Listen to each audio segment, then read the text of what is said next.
Aula de número 26, primeira série do ensino médio, aula de História, Cultura Medieval. Então, nós já passamos várias aulas aí sobre a Idade Média, nós entendemos como nasceu esse período chamado Idade Média, ali com a fragmentação do Império Romano, com as invasões bárbaras, a formação dos reinos bárbaros. Nós entendemos por que esse período é chamado medieval, aquela ideia dos renascentistas, dizendo que esse período aí de 1000 anos foi um período que ficou entre eles, os renascentistas, do século XV e XVI, e os antigos, né, a cultura clássica greco-romana. Então, quer dizer, ele diz que a Idade Média foi um período que ficou aí no meio, né, tempo médio, né? Aí tem todas aquelas ideias lá de que foi a Idade das Trevas, né? Foi um período de escuridão, tudo mais. A gente viu que nesse período aí, enquanto a Europa vivia já no feudalismo, fechada nos feudos, no Oriente nasceu a religião islâmica. Nós entendemos como era organizada a sociedade, né? O modo de produção era um modo de produção feudal. Nós vimos também como que ficou a parte oriental do Império Bizantino.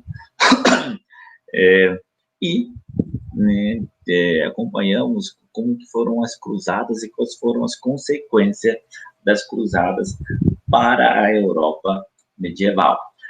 Agora nós vamos ver como era a cultura medieval, né? Já vamos pegar mais amplamente, não focado em um aspecto. A cultura medieval possui aspectos teocêntrico e espirituais, vinculados principalmente ao papel desempenhado pela Igreja na interpretação do cristianismo. Como nós vimos, esse período que nasce a Idade Média, o chamado Idade Média na Europa, a partir da fragmentação do Império Romano. O Império Romano tinha como religião oficial o cristianismo. Nem sempre foi assim. Num dado momento, os romanos deixaram de perseguir os cristãos e adotaram o cristianismo como religião oficial do Império, e os cristãos aí, a igreja cristã, a igreja católica, passou de perseguida a perseguidora, que a gente viu durante a Idade Média, nos tribunais de Santo Ofício, nos tribunais de Inquisição, onde pessoas eram executadas por não seguir os dogmas da igreja, por serem consideradas hégeres, né? Ou seja, aqueles que não seguem os dogmas da igreja. Então, a igreja, nesse período, passou a ser a principal instituição, já que não havia mais o Império Romano, e tudo estava fragmentado nos feudos. A igreja passou a ser o elo da cultura ocidental, da cultura europeia. Se tem algo que dava cara para a Europa, que fazia com que os europeus falassem, nós somos europeus e os orientais são outros, era o cristianismo. Então, com a tutela da igreja, tudo girava em torno do cristianismo. A vida da pessoa, né, tudo, da ponto de vista cultural, econômico, né, tudo girava em torno da igreja e do cristianismo. Né? Tanto é que a moral do Ocidente até hoje é fortemente alicerçada pelo cristianismo, pela moral cristã. A produção cultural medieval foi marcada ao mesmo tempo pela absorção e negação dos saberes da antiguidade greco-romana. Então, você tem a absorção e negação. Então, algumas coisas eles absorviam lá dos antigos gregos, né, que ficou muito, que foi muito rica, inquestionável, e muito era negado, né? A igreja proibia alguns livros antigos, né? Por exemplo, Aristóteles era um livro proibido. Quem seguiu a minha dica e assistiu o filme O Nome da Rosa, vai ver que naquele filme tem um livro que é envenenado, lá que as pessoas começam a morrer no mosteiro, é um livro de Aristóteles que falava sobre o riso. O riso era proibido sorrir. Dizia que o sorriso era coisa do demônio.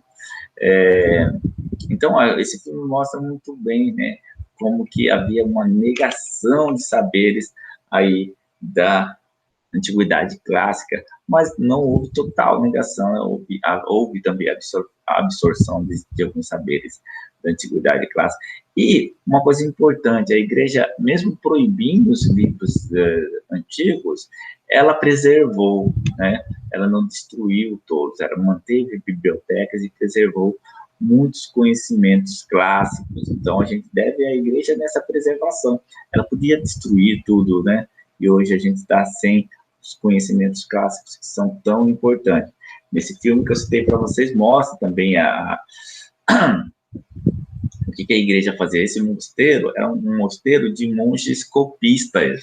O que é um monge copista? Era aquele que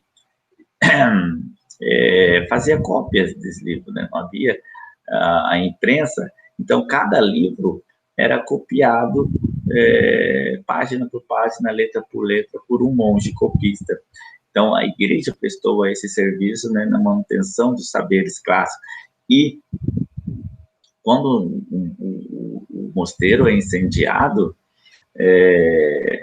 o investigador que estava tentando entender as mortes lá faz uma loucura para resgatar alguns livros, mostrando, né, tão importante era a preservação do conhecimento e preservação dos conhecimentos clássicos, né? Então, você vê aí uma igreja preocupada em impedir que as pessoas tenham contato com esse conhecimento, mas, ao mesmo tempo, preservando esse conhecimento, né, que foi muito importante. Na Baixa Idade Média, a formação da corte em torno do monarca estimulou o desenvolvimento da cultura letrada. Baixa Idade Média já é o período aí final da Idade Média. Alta Idade Média é o início. Baixa Idade Média é quando aquela sociedade feudal já vem sendo desestruturada, vem começando a ter as unificações, os monarcas vão tomando poder, né, que nós vimos na aula anterior, e isso vai estimulando o desenvolvimento de uma cultura letrada, já que a gente sabe que a maioria das pessoas durante o período medieval não sabia ler. Quem já leu o livro Dom Quixote de La Mancha, eu aconselho que leia, vai perceber que quando alguém queria ler alguma coisa, ele tinha que pedir para alguma pessoa que fosse letrada ler. Então, os livros de cavalaria, que era muito comum, né, na época, inclusive era a paixão do Dom Quixote, eram lidas por uma pessoa, era como se as pessoas sentassem numa taberna para ouvir alguém ler, né? E ele lia esses livros de cavalaria, era como hoje as pessoas, né, se preparam para ver uma novela, né? Ficam ali sentadas na frente da TV, né? Querendo saber o que vai acontecer. E esses romances de cavalaria também, né? Só que era uma pessoa ali lendo um livro, né? E aí eles esperavam por essa pessoa, já que eles não sabiam ler. O ideal da cavalaria era exaltado na poesia, como a canção de Roland e El Cid, da Espanha, a canção de Nibelungos, né, que são exemplos aí de romances de cavalaria da época, né, como eu falei para você, que uma pessoa lia e várias pessoas ali ficavam escutando, extremamente entusiasmadas com esses romances. Quem já viu Don Quixote sabe, né, que o ideal dele era ser um cavaleiro de um livro desse de cavalaria, né? Ele cria lá os seus delírios, né? Inclusive cria até uma namorada, uma mulher que ele tem que cuidar, que era a Dulcinea del Toboso, exatamente porque ele fala que todos os cavaleiros tinham que ter uma mulher amada para ele cuidar, né? Mas nada disso existia só na mente dele. Mas ali mostra muito bem como era o ideal de cavaleiro da época. A Igreja Católica detinha um amplo poder cultural na sociedade medieval, que se estendia para além dos aspectos religiosos. A produção de livros, por exemplo, era controlada pela igreja nas bibliotecas dos mosteiros medievais. Então, isso aqui que eu dei o spoiler agora para vocês. Era a igreja que dizia que livro podia, que livro não podia, né? Passava pelo index, né? Quando vai chegar aí a Inquisição, nós vamos ter um index, né? Onde que a igreja vai dizer qual livro pode, qual livro não poderia ser aí impresso, né? Ser passado adiante. Então, a igreja tinha esse grande poder. Na filosofia de Santo Agostinho, desenvolveu uma teologia cristã. Então, é durante a Idade Média, com Santo Agostinho, que nós vamos ter a primeira produção científica, filosófica aí sobre o cristianismo, né? Santo Agostinho entendia que os conhecimentos ali que Cristo deixou precisavam ser processados, né, ser interpretados para serem apresentados para as pessoas, né? Até então, por exemplo, as missas eram rezadas em latim. Às vezes, nem o padre que rezava a missa sabia o que estava rezando, eles apenas lia em latim, mas não entendia o que estava lendo, né? Então, não havia esse interesse em interpretar, né, para os cristãos a mensagem de Cristo. E aí, a partir de Santo Agostinho, né, começa a ver essa interpretação, esse processamento, né, da teologia cristã. Influenciada por Platão tinha como fundamento o princípio da graça divina. Os seres humanos dependiam da vontade de Deus para obter a salvação. Então, ele coloca, né, que os seres humanos dependiam de Deus para conquistar a salvação. Diferente aí já de outras interpretações religiosas. A partir do século XIII, a visão agostiniana perde espaço para o modelo teológico defendido por São Tomás de Aquino. Então, esses são os padres, né, que a gente chama os padres da igreja, né, os pais da igreja, né, Santo Agostinho e São Tomás de Aquino. Santo Agostinho lá ainda no século IV e São Tomás de Aquino já aqui no século XIII. O tomismo, né, ou escolástica, influenciado pelo pensamento aristotélico, identificava a razão como um atributo divino concedido aos homens. Então, essa capacidade que o ser humano tem de raciocinar, ele dizia que era uma dádiva de Deus, ou seja, um presente de Deus, né? Uma coisa que só o ser humano tem, exatamente porque nós teremos sido criados à imagem e à semelhança de Deus. Uma coisa que vocês devem lembrar muito bem, vocês vão estudar isso ainda em filosofia, mas, né, vamos saltar aqui. São Tomás de Aquino é influenciado por Aristóteles. E Santo Agostinho é influenciado por Platão.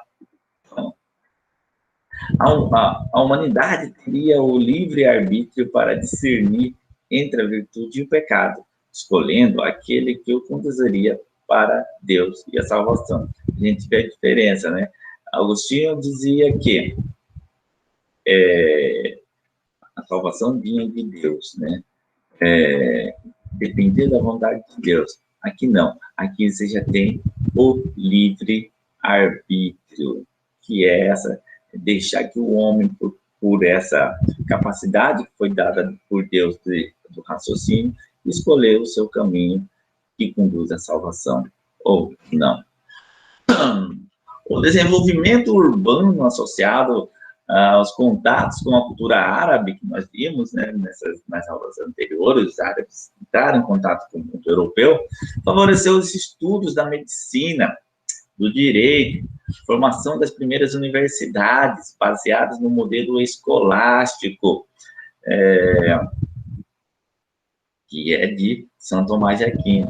Contavam com estudos de filósofos da antiguidade, da Bíblia e de pensadores contemporâneos à época, ou seja, daquela época. Então, aí você vê que nesse momento aí, né, já mais próximas aí à Baixa Idade Média, né, século XIII, você já vai tendo essa abertura aí para os conhecimentos antigos. Nas artes plásticas havia uma subordinação da pintura e da escultura aos preceitos religiosos, né? Ou seja, fazer uma estátua seria uma estátua religiosa, fazer uma grande pintura seria uma pintura religiosa. Tanto é, né, que o acervo de obras de artes medievais é imenso, né, do ponto de vista religioso. Né? A maioria são obras religiosas. Tanto é que uma das maiores rendas lá do Vaticano, do Estado do Vaticano, que é a sede da Igreja Católica, são os museus, né, onde as pessoas podem ver essas obras fantásticas desse período medieval. Sua principal função era evocar a espiritualidade por meio da representação de um episódio religioso ou bíblico, além do aspecto didático vinculado à pregação religiosa.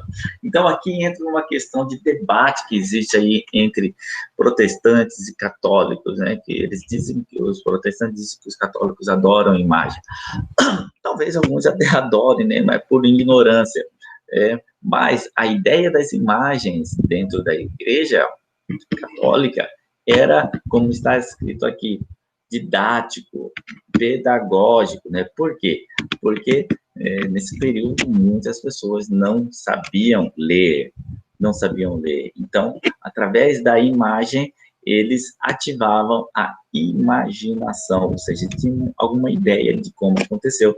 Eu acho que eu já falei para vocês, se você entrar numa igreja católica, você vai vendo na beirada da parede a chamada Via Crucis, né? Que vai passando cada passagem do martírio de Cristo através de imagens, exatamente por quê? Porque pessoas que não sabiam ler poderiam ter acesso a essa informação, né? Mesmo não sabendo ler, né? Vendo aquelas imagens. Então, a igreja não cria as imagens para serem adoradas, né? Mas sim para fins didáticos, né? Para ensinar para as pessoas aí, ou dar acesso a pessoas que não sabiam ler ao Evangelho. Na arquitetura, o estilo romântico do século X ao XII caracterizava por edificações maciças, com o uso abundante de pedra, predomínio de linhas horizontais, poucas janelas, paredes grossas e interior obscuro. Então, sempre você tem aí uma imagem da Idade Média, você vê, por exemplo, os castelos, né, muitas paredes, muito escuro. Né, quem assistiu Game of Thrones, né, vai ver que né, a maioria das edificações é escura. Né? Game of Thrones não está situado na Idade Média, né? É inspirado na Idade Média, a gente sabe que é inspirado, né? Mas é obra de ficção. Né? Então, só para a gente ter uma ideia, né? O estilo era o estilo gótico, por sua vez era caracterizado por linhas verticais, inúmeras vitrais coloridos no interior, iluminando a intensa ornamentação de arcos ogivais. Então, depois aqui do estilo romântico, aquele mais fechado, com as paredes grossas, o interior escuro, nós vamos ter uma mudança radical. O estilo gótico é aquelas igrejas que são bastante pontiagudo, bastante alto. A Catedral de Notre Dame é um dos exemplos de estilo gótico. A igreja que nós temos aqui em Cuiabá, o Senhor do Bom Despacho, que fica ali naquela subida ali atrás da Igreja Universal, é um estilo de uma igreja de arquitetura gótica. A igreja de São Benedito, né, a igreja não é São Benedito, é a igreja do Rosário, Capela São Benedito, ela já mudou várias vezes de estilo arquitetônico. Ela primeiro era romântica, né, deram uma reformada nela, fizeram ela gótica, né, com ogivas bastante altas, depois ela voltou a ser romântica de novo. Um outro exemplo nós temos de arquitetura inspirada no gótico é a igreja de Nossa Senhora o Santuário de Nossa Senhora Auxiliadora, que fica ali ao lado do Colégio São Gonçalo, né? Aquela torre imensa ali em cima, né? E com mais vitrais, mais iluminação no interior. Prevaleceu durante muito tempo a caracterização da Idade Média como um período de trevas. O termo Idade Média, com sentido pejorativo, era utilizado por renascentistas para caracterizar o período que consideravam intermediário entre a Antiguidade e o Renascimento, posteriormente reforçado por pensadores iluministas. Então, isso aqui eu já falei bastante para vocês, eu já falei, né? Isso aqui a gente diz logo no início para a gente entender por que chamavam de medieval, por que usavam esse termo pejorativo aí de trevas, né? Eu já dei bastante vezes esse exemplo para vocês, que é uma visão dos renascentistas um tanto quanto preconceituosa, né, de colocar como que foi a escuridão de 1000 anos, que nada foi produzido. Mas não, foi produzido sim, a gente viu aí anteriormente, que apesar de ter diminuído, foi um período de grande riqueza de produção cultural, né, sempre voltado ali para a religião, porém rico, um período rico de produção. Então, exemplificando isso em poucas palavras, a gente pode dizer assim, a Idade Média, se foi uma noite escura, se foi uma noite por certo, foi uma noite estrelada, ou seja, né, houve sim produção, houve sim, não houve morte total da produção de conhecimento. A gente tem aí grandes filósofos da igreja, como Tomás de Aquino e Santo Agostinho. Então, a gente caracteriza isso aqui como algo pejorativo, ou seja, tentando reduzir o período medieval, lógico, porque os renascentistas queriam dar valor mais para o seu período, e depois os iluministas aí do século XVIII vão reforçar isso ainda mais. Tanto o termo renascimento, renascentista, dá a ideia disso, de que durante a Idade Média, o conhecimento, a produção científica, a razão estava morta, e aí renasceu a partir do século XV, né? Ou seja, renascimento ali do clássico, que era lá dos antigos greco-romanos. Então, tem toda a sua riqueza aí, o período renascentista é um período extremamente rico, porém, esse olhar que eles têm para o período medieval é um tanto quanto preconceituoso, é um tanto quanto pejorativo, né? Tentando trazer a brasa, né, para sua sardinha, né, assim que se diz, né? Então eles começam, para valorizar mais o seu período, o tempo que eles viviam, eles tentam reduzir o período medieval. Porém, né, como vocês estão vendo, né, já há uma nova leitura sobre esse período. Como os pensadores do romantismo do século XIX, a busca das virtudes da Idade Média. Ficamos por aqui, esse período tão gostoso de estudar, que é o período medieval. Espero que tenham compreendido bastante, que tenham tirado aqueles preconceitos da ideia de medieval, aquelas coisas que a gente vê em filme. Espero que tenham assistido também o filme La Armada de Brancaleone, o Incrível Exército de Brancaleone, né, que orienta bastante. Também gostaria que assistissem, né, o Nome da Rosa, e que lessem o livro Dom Quixote de La Mancha.